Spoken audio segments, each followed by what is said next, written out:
ஆட்சிக்கு வரதே கொள்ளையடிக்கிறது தான்.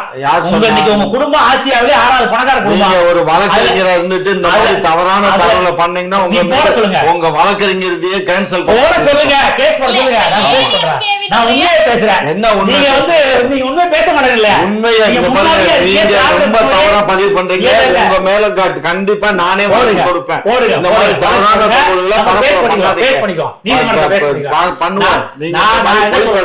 யாரு நீங்க? உங்க பயோடாட்டா என்ன? ஓங்கோல்ல இருந்து நீங்க எப்படி வந்தீங்க? எப்படி போனீங்க?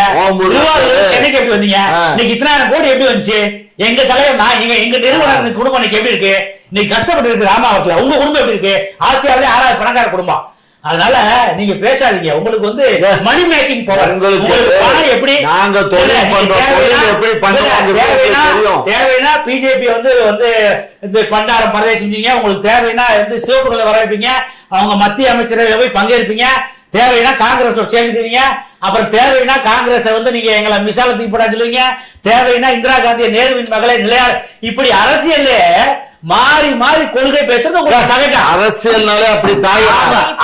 அரசியல்னா அப்படித்தான். பிரச்சனை என்னன்னா ஏடிஎம்கே இப்படி சிதறி கிடப்பதே யார் சொன்னது?